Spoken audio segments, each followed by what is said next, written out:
Hello everyone, nubkeks here. Welcome back to Nub Raids, where today, at the end of 2025, we have, well, quite a few relics in the game, but there are some combinations of relic plus champion that you really need to know about because they kind of push those champions to a whole other level. Now, I'm not talking about like, oh, Wand of Submission is kind of good on everyone for PvP. I'm talking about specific relics with specific champions that lets them do something that it's just kind of crazy. It's just kind of crazy. So, without any further ado, let's dive in. We're going to start with an obvious but a very important one to know about first, which is Volcardiac Heart with Titus and Wixwell. Okay, so Titus, he came out as one of the most powerful, and in fact, the better way to show it would probably be over here in like Chimera. Hopefully, someone's run it already this week. Yeah, okay, there we go. Perfect. Here we go. Amazing. Um, yeah. So basically, Titus, when you give him shields, and Wixwell is perfect because he extends the shields and he makes them bigger, the more you grow those shields, the harder and harder Titus hits, up to a point of doing absolutely ludicrous damage. Why is Volcardiac Heart so good with that combo? Very simply, you can have one shield from abilities, such as Wixwell's A3. You can have one shield from gear sets. They are separate. They have separate icons even as well. So that's two different shields. Guess what? Volcardiac Heart Magma Shield is shield number 3. The only way to get a third shield is this. It's essentially a 50% damage boost to Titus. He's already, by the way, it's not just coincidence, by the way, that we have multiple people in my clan here. In fact, well, just two. Have they just happened to do 2.14 billion damage? Exactly the same? No, it's because there's a damage cap. So yeah, you can see, for example, this Titus actually done 5 billion damage, but there's a damage cap in the game. He's breaking it. And that's how insane this can be. Now, a more fun one with Volcardiac Heart. Let's see if you can guess. One of the guys in my clan was talking about it. Actually, a couple of them were talking about it. And I said, hey, that is an insanely cool and super unique build. And I've got, of course, a very childish name to go with it. Super unique build for this, and I'll give you a hint that it's based around the fact that Magma Shield is unique. What is unique about it? It's a shield which actually reflects damage. That's your hint about reflecting damage. That champion is actually none other than Gallas. Now, he's a mythical, but I call this little build Hands Off My Cock. Yeah, but it's pretty cool. So if we look at Gallius's kit, it will start to make sense. So number one, he's reflecting back half the damage he receives, 100% if it's a boss. But this is kind of the key thing here. And he also heals himself by half of the damage he receives. He also has counterattack, by the way. And this is also crucial, this move right here with the increased defense as well. So what you do with this, it's very clever. You build like this super tanky Gallius. And what it does, you throw in the Volcardiac Heart. And number one, you can see he gets a shield whenever he drops, whenever you lose 25% of your max HP in a single hit. So whenever you're getting hit hard, he's regenerating this magma shield, then he's healing back up. He's giving himself unkillable. He's got revive on death. So he just keeps getting knocked down and then picking himself back up over and over and over again. And it's kind of a nightmare to deal with. But you also combine it with this gemstone, because there are, if we look at this over here, I go away from the gemstone over here, we got 2 square slots. We go to the squares. It's a little teeny tiny rare gem. It doesn't look like much, but there's barbed defense. Any reflect damage effects or buffs deal 10% more damage. You put 2 of those in your Volcardiac Heart, you're getting 20% more effectiveness from your reflect damage effects. So now your Volcardiac Heart shield is reflecting 20% more damage. Now Gallius's passive is reflecting 20% more damage. Then also remember the increased defense buff he has. I've not put this on my Gallius yet. We'll talk about that in a second. But you then combine his increased defense buff with a tiny little rare blessing, faultless defense. When an enemy attacks an ally under an increased defense buff placed by this champion, reflects the damage back up to 15%. And now you've got 3 different things on your Gallius reflecting damage. And also he's doing enemy max HP A1s. Because he's got a counterattack on himself as well. And it gets, yeah, hands off my cock. Don't touch him. If you touch him, it's gonna hurt. Yeah, it's there we go. If you guys are looking for a chat up line for 2026, now you've got a chat up line for 2020. I have to think. We're going to 2027? No, it's 2026. Yeah, there's your chat up line for the next year. Guaranteed to fail. You're welcome. Like, comment, subscribe if that is helpful to you. If you find love, thanks to that line. So pretty sick. Now, I would love to do this. In fact, if someone has this built on Gallius, I would love to do a showcase. Problem for me is, well, I've got 8 Starstone. I physically can't move my Volcardiac cart onto Gallius and put those gems in. It literally be 2 weeks of Chimera to even consider doing it. And then probably another 2 weeks to switch things back to where they were before. So unfortunately, Plarium, please, can we remove the Starstone cost for swapping relics and gems? Would that be cool? You know, there's a bunch of really cool builds. We're talking about them here today. We'd love to try them out.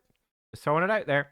Right, next up, I want to talk about a couple of the new relics over here in the Grim Forest. I think that these are 2 of the easier ones, mythicals to get in the game, right? Grim Forest, because of all the card power-ups you're getting. Obviously, it's still pretty late-game content to be able to consider making any big inroads into hard difficulty.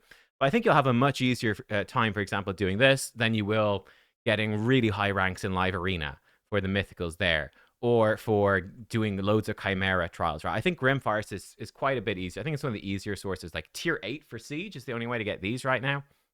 These are a couple of the easier ones to get. Who would you put them on? So first up, we've got the Lens of Intangibility.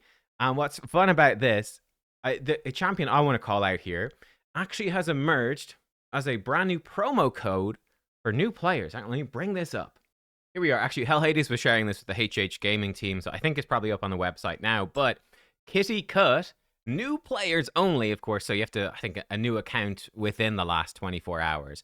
I think this is better, by the way, than Sun Wukong, better than Tholen, better than Supreme Galect, whatever. I think this is the best one we've ever had, the Cheshire Cat.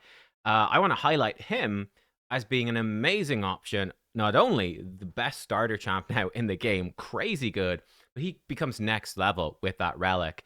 So what does he do? So number one thing to know, he scales off of attack and speed, right? So he scales incredibly well later into the game, because when you get both stats, they're both upping your damage. So the more stats you have, the better relics you have, the better everything you have, the better he gets.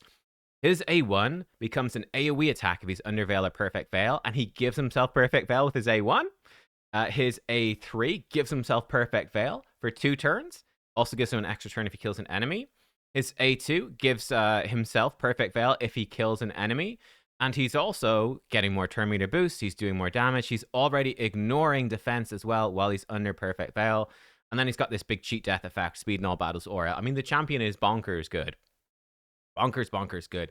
But he's a perfect example. And what I think is so funny about this is this champion actually already has a relic literally named after them, which is the cat's gaze, right? You can see, there we go. There's his eye, right? The cat's gaze from Alice's Adventure is literally named after the Cheshire Cat. Obviously, that is also incredible on him. It's literally one of the best relics in the game, although it's sort of equally good on every damage dealer. Not really max HP-based damage dealers. They have too much HP for PvP. But on everyone else in nearly all content, this is absolutely ludicrously good. Same sort of thing with this one, but it really is very strong for the Cheshire Cat. It's giving him Veil at the start of the fight. Fantastic. So he's ready to go from the get-go. It get even more ignore defense while he's under Veil, and he's providing himself the Veil as well. So he's always under Veil. And guess what? It's got speed and attack. So yeah, this one is particularly good for him, but it's really, really good for any damage dealer who can provide themselves a Perfect Veil. It's just really good on any damage dealer, full stop. It's a massive amount of ignore defense. But particularly for anyone who provides Perfect Veil, and particularly for the Cheshire Cat, who's one of the best in nearly all the content in the game, and even scales off of that speed for even more damage. Now, the Coronet of Gloom, I also want to call this one out for the fusion we just had for Christmas. I've mentioned it in his videos. Yukimasa. He is a damage dealer who's a reviver, right? He can revive people. If he kills an enemy, he can revive his whole team, which is really, really cool. So he wants damage, but he also wants to survive. It's difficult to do because he is pretty squishy. But guess what? This relic is absolutely perfect for him. The Coronet of Gloom, crit damage. When all of his allies are dead, he gets block damage for a turn. And then when a single ally dies, he's getting chances for block damage just to cut in and to keep him alive. And it's giving him loads of these damage stats. And then it's got nice gems as well. So it's literally the perfect setup for Yukimasa to go crazy and to do lots of damage. I think the nice thing about this as well is, well, yeah, sure, he's protected by block damage. He's still going to struggle with crowd control, right? That's going to be a problem. Yes, it would be for many other damage dealers, but Yukimasa, he has a passive that's giving him a lot of protection from crowd control, and the passive part of his A1 as well. So, yeah, he can still be crowd controlled through that block damage, but it's not even that big of a deal because he's going to start doing even crazier damage and getting loads of turn meter and good stuff like that. So, yeah, I think he's a great example. Again, it's also a good relic generally as well for well, really any reviver, I would say, even for any damage dealer, as a sneaky, cheeky way to keep them alive. It is an incredibly good relic, particularly good for him, though. Now, one relic which is difficult to make work. This is a pretty well-known one now at this point, but it's Zibia's Servitude, specifically on Nice the Shadow Thief. So this is giving you an effect where you cannot receive crits when your HP is below a certain threshold. Now, it starts at 15%, which is very low. That actually goes up to 40%. You need a huge amount of HP, though, to still not die. I mean, if you're that low on life, even if you're not crit, it's vastly reduced damage, but for many champions, you're still probably going to die. That, however, is where Nice the Shadow Thief comes in, and particularly for his second form, because he gains so many bonus stats on top of crazy high base stats in the first place that he is just crazy tanky. He could easily have 300,000 HP in his alternate form on like a giga geared up Nice. Yeah, it is that crazy. And in that case, hey, 300,000, if he's below 40% HP, he probably still has more HP than most of your champions do at full health, just normally, right? Like that's over 100,000 HP potentially. It's nuts. Absolutely nuts. And if he can't be crit, it's very difficult to kill him. And then he can come in, he can start nuking the enemy team because, again, he's got so many stats. He's really fast and he hits really hard. He can start reviving his team. It's kind of disgusting. He's one of the few champions that can really benefit from Zibia's because of that inherent tankiness. Makes him very difficult to deal with. In order to use it, though, and indeed there's several relics that are crazy on Nice. I have a Nice. One of the things that you're going to want, though, to really make the most of it is, again, he will be very vulnerable to crowd control. So there's a unique blessing that you basically never see used apart from on Nice, and it's only really worth it at 5 or 6 star. But basically, this also synergizes with Zibia's. Check it out. So at the start of your turn, he can remove crowd control. And whenever you are hit by an enemy while under crowd control debuffs, you can fill this champion's turn meter. So now you've got your Nice, potentially 300,000 HP, potentially 100,000 HP to get through, and you cannot crit the guy. You're hitting him, you're trying to crowd control him, you're hitting him loads, but every time you hit him, he has a 40% chance to get a 20% turn meter boost. And then whenever he gets a turn, 25% chance he just breaks free from that crowd control and starts to murder you. It's pretty terrifying stuff. So yeah, that is kind of a it's pretty well known. We've seen it a lot in my Siege videos at this point. We run into it feels like a Nice in every single Siege with Zibia's. They did give one for free to everyone who got like Shredder and every single champion from the TMNT collaboration event. But yeah, it's there. Right, another couple of ones. One that I love. I actually have it. I can show it to you here. One that I love. Lazarius. And there's another champion, and there's a sort of a rare enough archetype of champion who can use this. It's the Crown of Corruption. This is the only relic so far that has been nerfed. Only this one.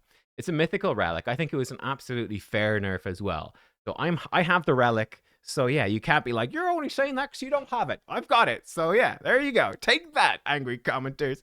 But no, so this one gives you a damage boost and damage reduction when you're high HP. It also has speed main stat. So it's a sort of like the lens we looked at, right? It's a damage dealer relic with lots of speed. This is really good for really, really fast characters that also want to do damage, which is a little bit unusual, but Lazarius fits in perfectly because in Form 1, he's sort of like Arbiter. Per meter boosting and buffing, or removing buffs from the enemies, putting block buffs on them, or putting block buffs on your team. Pretty cool. So he's a support. He's got a revive, right? So he can be a support in Form 1, really benefiting from the speed and that damage reduction, helping him stay alive. But then he can also change into his alternate form, which is a big damage dealer form, which hits really hard. And there, the crit damage stats, the offensive gem slots, the damage boost can really help him to go crazy. So this is really cool. I think another champion who could use this, a similar sort of thing, would be Ashnar, who's a support in Form 1, and then he's a sort of self-buffing damage dealer in Form 2. he could do a similar sort of job. And there's a few different champions like that as well. Not too many, though. And that's the funny thing about a bunch of these relics. It can be somewhat difficult sometimes to actually find champions to use them. Let me give you one example. It's one I see a lot of questions about, which is the Chrono Cube. Who do I put the Chrono Cube on? You have a 50%, that goes up to 100% chance to take 2 turns in a row, but then you miss your next turn. It can only happen once per battle. Incredibly impactful when it works, but who do you even put it on? It doesn't work that well on most mythicals because the mythical metamorph actually counts as a turn. So they'll just metamorph and then miss their turn and be really sad, right? But there is one mythical that's phenomenal on, and even another couple of champions. Guess what? We just mentioned him. It's Ashnar. So what this does, it really transforms Ashnar's base form to do something that is very unique, where you can open with his A3 and get a guaranteed extra turn into his A2. What does that do? It puts out burn on all enemies and your team as well, gives a big turn meter boost to your team, and then he activates the burn, which will then boost the turn meter of your allies even more. So the Chrono Cube takes Ashnar and makes him place burn and explode it to rip off enemy stone skin and give you an absolutely huge turn meter boost as well. It sort of makes him it kind of makes him work like Sulfurion, right? But it's pretty cool. It's pretty unique. It's something that he can't do without that, right? Either you need someone else to place the burns and then he can activate them, or he could place the burns and turn meter boost, but he wouldn't be able to activate them himself. Chrono Cube allows him to do both back to back, which really opens up a lot of cool strategies for event dungeons, for spider dungeon, for PvP, a lot of cool stuff. So the Chrono Cube, amazing on him. It doesn't work very particularly well with his alternate form, but for that base form, it's a very cool and unique strategy that you just cannot replicate with the champion in any other way. And like, again, there's very few champs, so Furion being kind of exclusive in doing it, that are placing and exploding the burns as consistently. I guess you could also do it with Gizmak because he places them with his passive and then he can explode. But yeah, it's a pretty darn, he's another mythical. It's a pretty darn rare thing.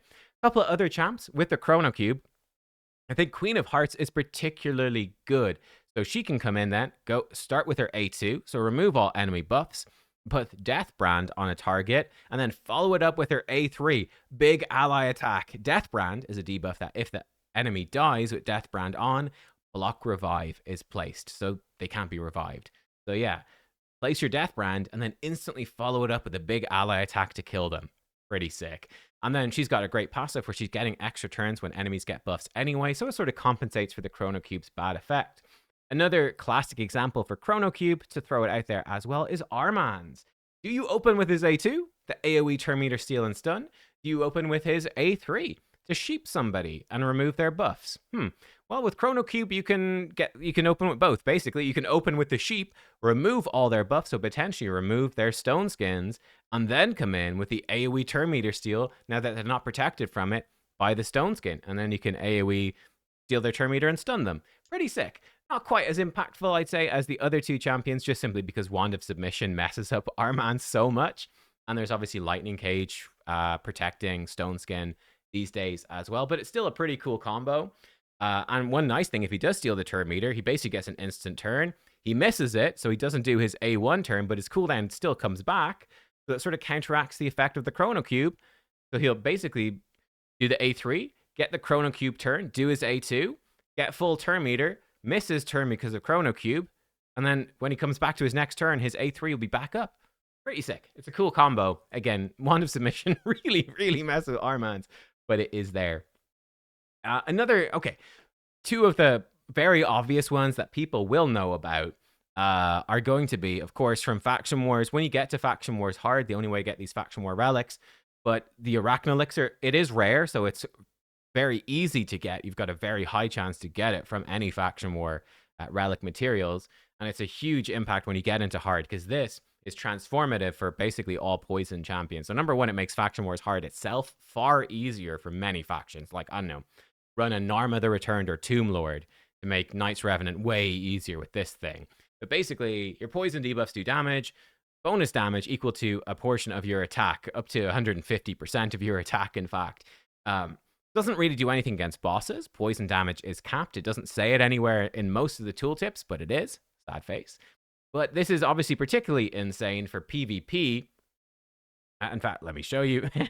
For champions like Calvalax is a classic one to make him work like a hegemon, just one-shotting people. So in particular, you combine it with Lethal Dose, which ups the damage of poisons as high as 200% more damage from poisons, and that also multiplies the damage from the Arachn elixir as well. So you can uh, uh, basically one-shot enemies super easily if they're not protected from this. Now, I do think the Mercurial set is going to probably really cut down on this sort of stuff in 2026, but it's still pretty insane. Nell is another classic example for Arachn elixir, but honestly, anyone with poisons, even for PvE, can be very strong, just not against bosses, but against waves and stuff, it's insaner. Normal dungeons work for like, whatever, Ice Golem normal. And if you're stuck there, be kind of strange to be stuck on Ice Golem normal, yet be clearing faction wars hard to have the relic. Let's just leave that. I don't think that's going to happen. Another one that is obviously was limited time. Skull of Treason, though, this is making your HP burns do more damage. Now, it's very weighted towards level 5 and level 6, but your HP burns do more damage. I would say this is not that crazy on that many champions. I would say the one champion that definitely it is crazy on is Volcanos. That is kind of disgusting because he is just doing so many burns and exploding so many burns that cannot be resisted or blocked with one demon spawn in there. So this guy, he is just a burn exploding machine. He does more burn damage than anyone in Arena. If anyone is getting turn meter boosted or receiving any buffs, burns are just going off like crazy. And having all that bonus damage from Skull of Treason is pretty cool. And again, there's the Incinerate Blessing, which amplifies that as well. But Skull of Treason, there's far fewer people at the moment that can use it than the Arachn elixir. Another really interesting champion who almost feels like a couple of relics were almost entirely designed for him is Rotous, the Lost Groom. Rotous has a very unique passive, which opens up a bunch of stuff where basically decreases damage from enemy hits so that a single hit cannot do more than 50% of his max HP, and it gives him an extra turn if this happens. And he's got obviously crazy single target damage. 2 relics to highlight for Rotous specifically, and those are, first, the Death Dealer. Attacks will always be critical hits, but you receive way more damage, like a hell of a lot more damage. Guess what? Not really that much of a problem for Rotous. It's just going to trigger his passive more often to give him more extra turns. And because he will always crit, it means that Force Affinity enemies like Ultimate Death Knight or Star Sage Galathir, that sort of thing, he is going to be critting them no matter what. And that is kind of a game changer. So that's really, really impactful for him specifically. Another one that he's very famous for is the aspect of Siroth, which is when you're going to receive fatal damage, it reduces it by a portion of your turn meter and fully reduces the turn meter. It only has a 1 turn cooldown. Now, why that is so good with Rotous is that it doesn't matter that he's at 0 turn meter. It will actually trigger, it interacts weirdly with his passive. So let's say you hit him, he's at 40% health. You hit him really hard to basically kill him. What happens is it will, the relic will trigger, reduce the damage so he won't die, but he will still trigger that extra turn, which is incredibly impactful. The Blessing Ward of the Fallen does the same thing as well. The damage reduction kicks in and means that it'll actually take 3 hits to kill Rotous instead of the usual 2, and he'll get an extra turn each time you hit him hard enough, potentially like a couple of times or more. So that's a really sneaky little one as well. Then finally, 2 to touch on that are sort of the inverse of each other. The first one, it's one of the best relics in the entire game. It's absolutely busted. The Stars of the Jinang. When enemies receive turn meter increase, the wearer also receives a portion of that. It goes as high as 50%. So if Arbiter gives 30% turn meter to 4 people, you get 60% turn meter. Yeah, this thing is crazy, but who'd you put it on? It's one of the big questions. Much like most of these relics, by the way. I mean, there's almost, it's funny, like Nice, Theodosia, Galathir, Marishka. There's a few of the best of the best of the best champions. They tend to be insane with almost any relic. It's no exception here. I think the big one for this, the particularly crazy one though, has to be Crixia. So Crixia comes in, what is she doing? Well, she gets the turn meter, she cuts in, she can remove buffs and then lock out enemy skills. She can also push back turn meter, though she'll often flip to her secondary form. But what is key about her is that she receives accuracy for each resistance that she has. So you can build her with all that resistance from that main stat from the Stars of the Jinang, And it's really, yeah, you can just build her loads of resistance. She'll be completely immune. She'll have too much resistance to be affected by almost anything. She'll be just cutting in, taking loads of turns, and just locking your team out and removing your buffs. Or flipping to her alternate form, where she can remove all debuffs from her team and decrease their skill cooldowns. Or turn meter boost them with block debuffs and increase resistance as well. And again, she's just going to be cycling through her turns. So it becomes a nightmare to deal with her. It's like a supersonic set on steroids. It is insane. So yeah, it's very good. Now, the flip side, something you might actually have, and this is a pretty cool one. I think it was also limited edition, but the Exuzar's totem, main stat accuracy, and you get turn meter whenever an ally receives crowd control. Pretty unusual, right? Allies receive crowd. Okay, so I probably want this on someone who can remove debuffs. Pretty unusual to have someone who removes debuffs that would be building accuracy. Typically, that sort of champion is like a Elva Autumnborn. They're building HP and speed and resistance. Accuracy is kind of weird. Well, the one champion that really massively stands out for this, to me, the champion everyone will get is Mithrala Lifebane. Again, because of her passive. She turns her accuracy into bonus resistance. So yeah, that main stat accuracy, it's helping her land her debuffs, and it's also helping her resist, and then she can come in. Your team gets crowd controlled, she gets turn meter, she can come in and then remove those debuffs and protect your team. So it's a really sick little combo. I actually do have that one on my Mithrala. So yeah, there you go. Guys, that is everything I have to cover in this video, but let me know, do you have any other like really strong specific synergy stuff that just works really, really well? There's cool stuff you can do with a lot of these relics, and I mean, you know, they're just some generally good ones, like Spore Burst Rotous, a new one, incredible for bomb champions, etc., etc., you know? Let me know any of them you really like, either, you know, let's say Perth Shadow, which is just generally incredible. Any champions you really love to use it on that have been game-changing for you? Or are there any hyper-specific stuff like the Don't Touch My Cock, my Volcardiac heart, well, not my, but my clanmate's Volcardiac heart Gallas build? What do you think? Any combos that you think are particularly impactful, let me know. Thank you for watching. I hope you enjoyed, got some inspiration, got some ideas, figured out some cool combos here with the relics that you might have, or the champions you might have, or similar sorts of things. I don't know. Let me know in the comments. Hope you enjoyed, and I'll see you next time. Goodbye.